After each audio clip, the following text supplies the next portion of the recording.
Terima kasih padamu cikgu, jasamu akan ku kenang selalu. Tak pernah lelah tunjuk ajarku, terima kasihku kepadamu cikgu. Assalamualaikum dan salam sejahtera. Saya Wan Nurdeni binti Wan Muhammad Ridwan. Dan saya Nur Anisa Bahiah binti Amran dari Smart TV.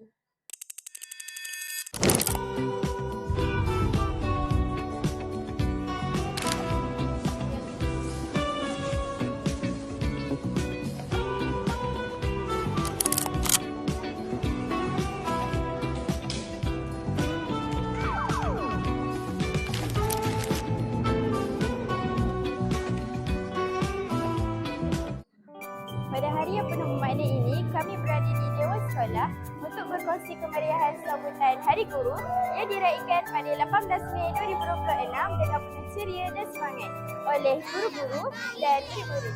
Selamat pagi murid-murid. Bawa sini kami. Setiamu cikgu telah mengajar kami, membekalkan ilmu untuk masa depan.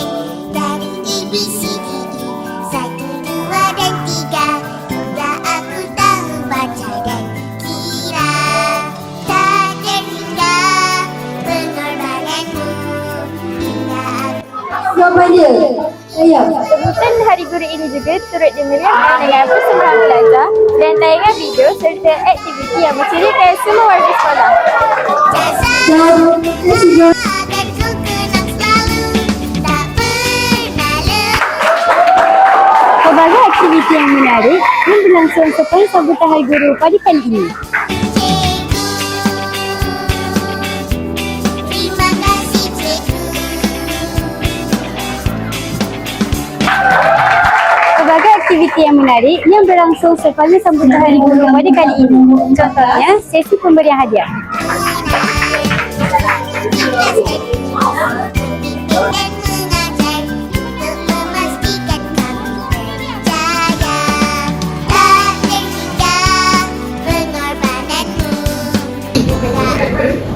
Amirul Hati.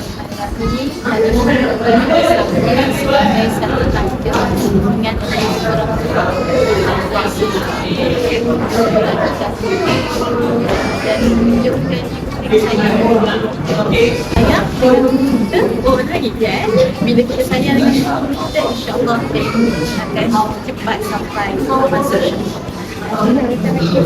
Okey, Ustazah dapat beberapa soalan. Salah satu soalan dia, Ustazah Hanis, Ustazah selamat hari guru. Ustazah bukan hanya sahaja seorang guru tetapi seorang ibu bagi kami kerana terlalu banyak kasih sayang yang dah Ustazah curahkan. Terima kasih dah mengajar kami tanpa berkata lelah. Saya sayang Ustazah kerana Ustazah di dunia wal akhirat. Terima kasih kepada Terima kasih padamu cikgu. Dari sejak mulai berlabuh dan hingga indah warnanya, kasih seorang guru yang tulus tidak terkira segala jasanya. Wan Nurdeni binti Wan Muhammad Ridwan Dan saya, Nur Anisa Bahiah binti Amran dari Smart TV, membina bakat menuju masa.